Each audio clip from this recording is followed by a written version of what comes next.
Okay, students, welcome back in the next part of uh, Lazy Afternoon poem.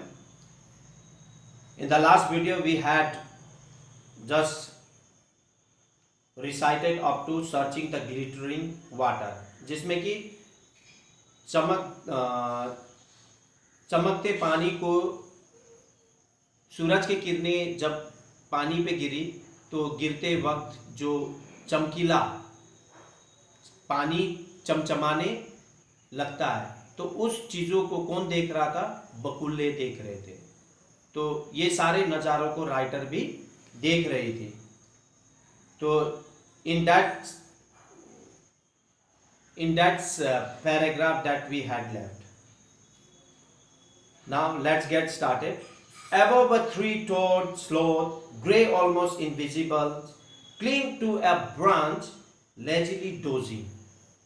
So here, what the writer was saying, that above a three-toed sloth, that means above a three-toed sloth, it means that कि एक तीन पंक्तियों वाली ढलान के ऊपर, यानी कि तीन पंक्तियों वाले ढलान जिसको बोला गया स्लोथ मीन्स ढलान, जिसमें कि थोड़े ऊंचे ऊंचे चट्टान बने हुए थे। जब वो नदी से होते हुए जा रही थी, थोड़े ऊंचे ऊंचे चट्टान वो देख रही थी। तो उन तीनों चट्टानों के बीचों बीच grey almost invisible, grey almost visible का मतलब लगभग उसने चट्टानों के थोड़े से बीचों बीच में उसने क्या देखा? Grey. Grey means it is directly referring to भूरे रंग के घोड़े को बोलते हैं। तो वहां पर भूरे रंग के घोड़े को राइटर ग्रे करके कहा है। तो उसने नदी के बहते हुए उस छोर किनारे पर उन्होंने भूरे रंग के घोड़े को भी देखा, जो कि करीब करीब थोड़ा बहुत उसको दिखाई दिया, जो कि तीन चट्टानों के बीचों बीच में वो थोड़ा बहुत दिखाई पड़ रहा था। The cling to a branch lazily dozing, और वो एक शाखा से जुड़ा हुआ था, यानी कि पेड़ के एक टहनी से वो पेड़ के एक टहनी के बगल पर खड़ा होकर वो क्या कर रहा था? लेजी डोजिंग, यानी कि वो सुस्ता रहा था। हम लोग लेजी को मतलब आलसी नहीं बोल सकते सिर्फ, क्योंकि वो ज़्यादा गर्मी होने के कारण से जानवर भी छायादार सैड देखते हैं। जहाँ पर छायादार हो, सैडी एरियाज ढूंढते हैं उन लोग, कि जहाँ पर वो थोड़ा बहुत सुस्ता ले, to take a rest in order to restore the energy, ताकि वो अपने एनर्जी को फिर दोबारा कायम कर सके और थोड़ा बहुत डोजिंग, नींद की झपकियाँ ले सके। तो that's why it is the writer was saying that.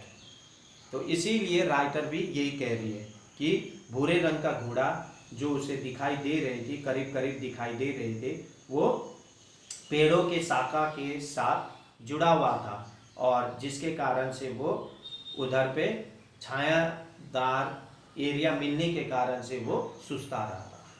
तो उसी समय what happen, suddenly a pair of scarlets and blue macaws splash news coloured across the hazy sky. तो उसी समय क्या होता है कि राइटर उसी समय दूसरे नज़ारे उसको दिखाई देने लगती है। Another side that she was watching, what that another side, अचानक से उसको a pair of scarlets and blue macaws, scarlets that means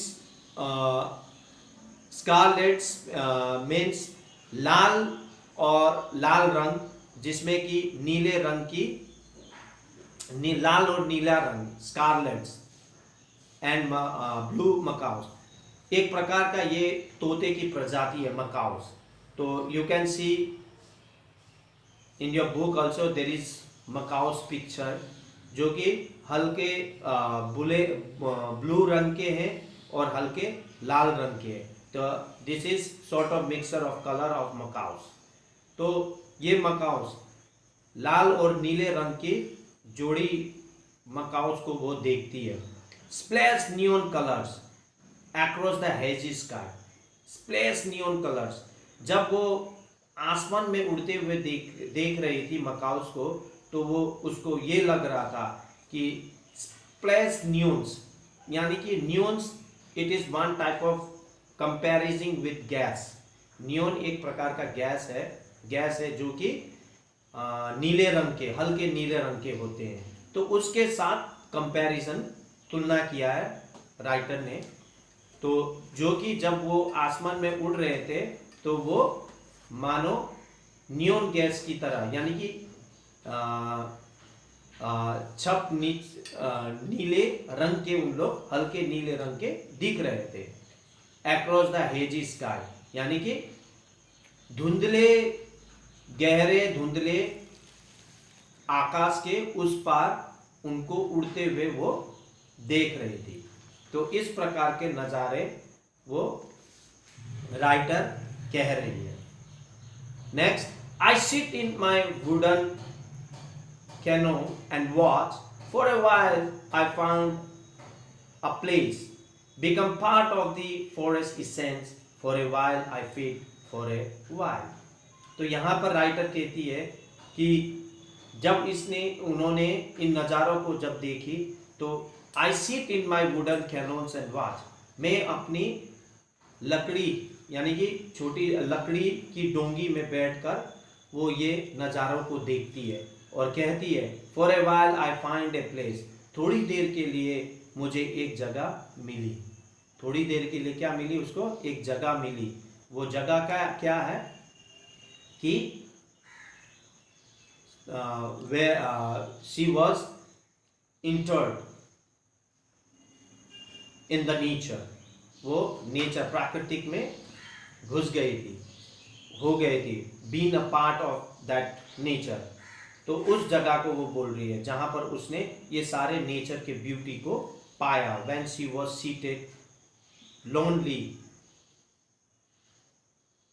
in the midst of the river, for a while I find a place become a part of the forest essence, one के सार का हिस्सा बने। तो वो one के सार, यानी कि वन का, यानी कि जंगलों दैट मीन्स प्रकृति का वो क्या हुआ है, कुछ देर के लिए वो हिस्सा बनी और इन सारे नज़ारों को दैट शी वॉज फीलिंग, और वो महसूस कर रही थी। For a while I feel for a while, तो थोड़ी के लिए मैं, यानी कि वो थोड़ी देर के लिए उसको अच्छा महसूस हो रहा था जब वो सारे चीज़ों को, अपने सारे टेंशन को, अपने सारे फिक्र को, वरीनेस को that she was keeping A side, उसने अलग करके कुछ देर के लिए रख दिया था। और and become close to the nature, और वो नेचर के करीब गई। And she became very relaxed, और वो अपने आप को बहुत रिलैक्स महसूस करने लगी।